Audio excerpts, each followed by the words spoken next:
বৃষ্টির দিনে মচমচে মোগলাই পরোটার স্বাদই আলাদা। আর যদি হয়ে থাকে বাসায় স্পেশালভাবে তৈরি চিকেন মোগলাই পরোটা তাহলে তো কথাই নেই। চায়ের সাথে দারুণ জমে যায়। এই ধরনের একটা রেসিপি নিয়ে হাজির হয়ে গেলাম। আর এটা চিকেন মোগলাই পরোটা। এটা খেতে হলে বাসায়ই তৈরি করে নিতে হবে। চলুন তাহলে রেসিপিতে। এখানে আমি ১ কাপ ময়দা নিয়ে নিয়েছি। লবণ দিয়ে দিলাম অল্প, চিনি দিয়ে দিলাম ১ চামচ, কর্নফ্লাওয়ার দিয়ে দিলাম ২ টেবিল চামচ। শুকনো উপকরণগুলোকে আমি ভালো করে মেখে নিতে হবে। শুকনো উপকরণগুলো মেখে নেওয়ার পরে এখানে আমি ২ টেবিল চামচ তেল দিয়ে দিলাম, রেগুলার তেল। আর এটাকে এখন ভালো করে মেখে নিচ্ছি। আর নরমাল পানি দিয়ে আমি একটা স্টিকি ডো তৈরি করে নিব। ডোটা আমার হয়ে গেছে আর এই ধরনের স্টিকি করে করেছি। এখন আমি এখানে উপর দিয়ে একটু তেল দিয়ে দিব যাতে শুকনো না হয়ে যায়। আর ০.৫ ঘন্টার জন্য একটু রেস্টে রেখে দিয়ে চলে যাব চিকেনের পুরটা তৈরি করতে। আর আসল মজা কিন্তু এখানেই। এই পুরটা অবশ্যই লাগবে, নাহলে মোগলাই পরোটাটা খেতে অত স্বাদ লাগবে না। আমি ২ টেবিল চামচের মতো তেল দিয়ে দিলাম আর পেঁয়াজ কুচি দিয়ে দিলাম। পেঁয়াজটা হালকা ব্রাউন হয়ে এসেছে। এখন আদা পেস্ট দিয়ে দিলাম ০.৫ চামচ, রসুন পেস্ট ০.৫ চা চামচ। আর লবণটা এখানে আমি অল্প একটু দিয়ে দিলাম কারণ এখানে সয়া সস ব্যবহার করব। সয়া সসের লবণ অনেকটা থাকে। হলুদ দিয়ে দিলাম ১/২ চামচের কম, মরিচ ১/২ চামচ, গরম মসলা ১/২ চামচ, জিরার ফাঁকি ১/২ চামচ আর ব্ল্যাক পেপার দিয়ে দিলাম ১/২ চামচ। দিয়ে ভালো করে মসলাটাকে কষিয়ে নেব। হালকা একটু পানি দিয়ে দিলাম। মসলাটা কষানো হয়ে এসেছে। এখন আমি যে চিকেনটা খুব চিকন করে কেটে নিয়েছি আর এটা বুকের বে চিকেন ব্রেস্ট, এটা সিদ্ধ হতে সময় লাগবে না। আমি একটু নেড়ে দিয়ে ভালো করে নেড়ে দিচ্ছি।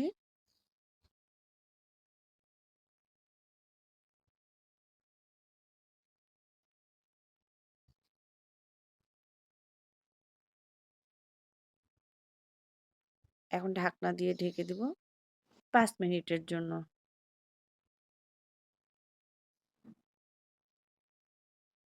৫ মিনিট পরে ফিরে এলাম। ভালো করে নেড়ে দিচ্ছি। আর এখানে আমি আরো ২ টো উপকরণ ব্যবহার করব। ওয়েস্টার সস দিয়ে দিলাম ১/২ চামচের মতো। আর ডার্ক সয়া সস দিয়ে দিলাম ১/২ চামচের মতো। দিয়ে এটাকে ভালো করে মেখে একদম পানিটা শুকিয়ে নিতে হবে। হয়ে গেছে, এখন এটাকে আমি তুলে নিলাম। আর এখন আমি চলে যাচ্ছি মোগলাই পরোটাটা তৈরি করার জন্য। আর আটাটা দেখেই বুঝতে পারছেন কতটা স্টিকি হয়েছে। এটা কিন্তু হাত দিয়েও বেলে নেওয়া যাবে, আবার বেলন দিয়েও বেলে নেওয়া যাবে। তো আমি ১ম এ একটু করে তারপর বেলন দিয়ে এটাকে চতুর্পাশ থেকে টেনে, টেনে এটা বড় করে নিচ্ছি। আর এই রুটিটা কিন্তু পাতলা হবে। রুটিটা বেলার আগে আমি কিন্তু তেল দিয়ে দিয়েছিলাম। যার জন্য কিন্তু রুটিটা খুব তাড়াতাড়ি উঠে আসছে। তো আপনারা এই কাজটা করে নিবেন। আর আমি এই যে চতুর্পাশ থেকে এভাবে বে রুটিটা সম্পূর্ণ পাতলা করে তৈরি করে নিলাম। এখন মাঝখানে দিয়ে দিচ্ছি চিকেন পুরটা, পেঁয়াজ কুচি দিয়ে দিলাম,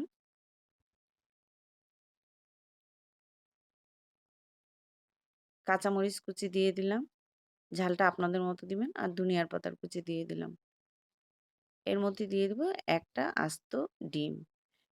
ডিমটা দেওয়ার পরে এভাবে মাঝখানে মেখে এখন একটু করে ছড়িয়ে দিতে হবে।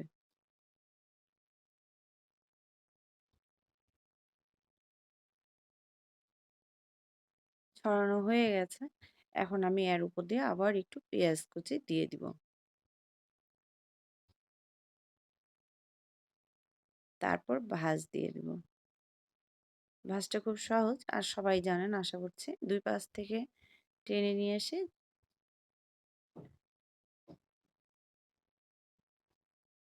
এভাবে জড়া দিয়ে দিচ্ছি।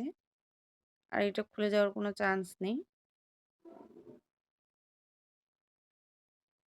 কারণ আটাটা খুব স্টিকি হয়েছে। একটু চেপে দিয়ে দিলাম। তারপর আগে থেকে কড়াই বসিয়ে দিয়েছি আর পর্যাপ্ত পরিমাণে তেল দিয়ে দিয়েছি। এখন দিয়ে দিলাম। আর গ্যাসের ফ্লেমটা কিন্তু একদম মিডিয়াম টু লোতে রয়েছে। এটা খুব তাড়াতাড়ি ভাজা যাবে না। এটা একটু সময় নিয়ে ভাজতে হবে। আর চতুর্পাশ থেকে তেল উঠে একটু দেওয়ার চেষ্টা করবেন।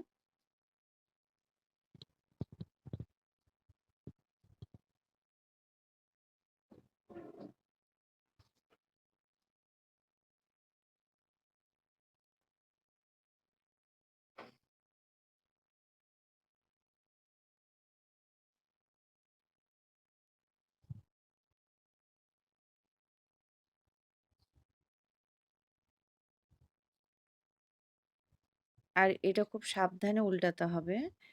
এখন আমি ২ টা খন্তার সাহায্যে এটাকে তুলে নিচ্ছি। কিভাবে নিচ্ছি সেটা দেখতেই পাচ্ছেন। না হলে কিন্তু তেল ছিটে এসে গায়ে পড়বে।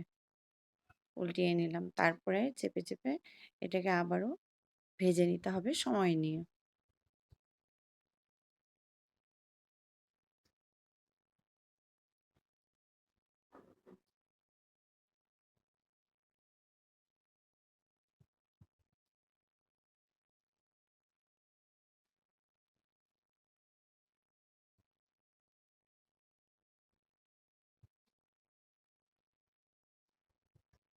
আমি স্কিপ না করে আমি ভালো করে দেখে দিচ্ছি যাতে আপনারা বুঝতে পারেন।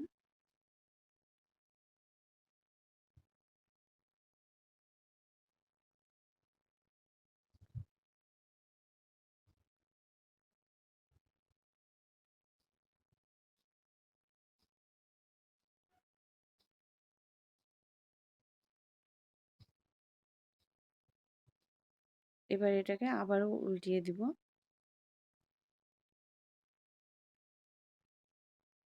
আমি উল্টিয়ে পাল্টিয়ে এভাবে এটাকে ভেজে নামিয়ে নিব।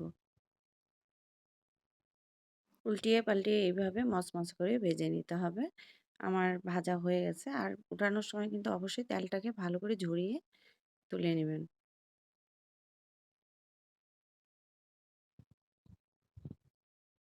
এরপরে আমি আরেকটা দেখিয়ে দিচ্ছি কিভাবে হাত দিয়ে এটাকে বড় করেছি।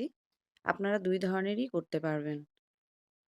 হাত দিয়ে আমি সম্পূর্ণটা চেপে, চেপে একদম রুটির মতো করে নিলাম। সেম ভাবে চিকেন পুরটা দিয়ে দিব।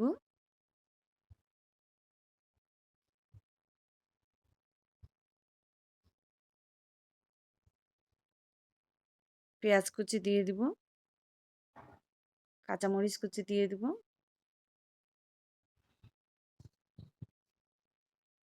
ডিম একটা দিয়ে দিব। দিয়ে আবারও ভালো করে মেখে নিয়ে ভাঁজ করে নিব। একটা পরোটার সাইজ করে নিব। ভাঁজ দেওয়া হয়ে গেছে। আর পিঁড়ি থেকে কি সহজভাবে দেখেন উঠে আসছে। আমি এখন ভাজতে চলে যাব। ফ্রাই প্যানে খুব সাবধানে দিতে হবে। সাবধানে দিয়ে দিলাম। এক পাশটা যখন হয়ে যাবে তখন উল্টিয়ে দিতে হবে। আমি এখন এটা উল্টিয়ে দিচ্ছি খুব সাবধানে। এটাকেও আমি উল্টিয়ে পাল্টিয়ে ভালো করে ভেজে তেল ঝরিয়ে তুলে নিলাম। আমি এখন একটা ছুরির মাধ্যমে এটাকে সাইজ করে নিব, নিয়ে সার্ভ করব। এতটা মচমচে হয়েছে, খেতেও দারুণ মজা হয়েছিল। আর এই টেস্ট পেতে অবশ্যই আপনাদেরকে তৈরি করে খেতে হবে। আমার ভিডিওটি যদি ভালো লেগে থাকে তাহলে লাইক, কমেন্ট এবং শেয়ার করতে পারেন। আর আজকের মতো এখানেই শেষ করলাম। সবাই ভালো থাকবেন। আসসালামু আলাইকুম। আল্লাহ হাফেজ।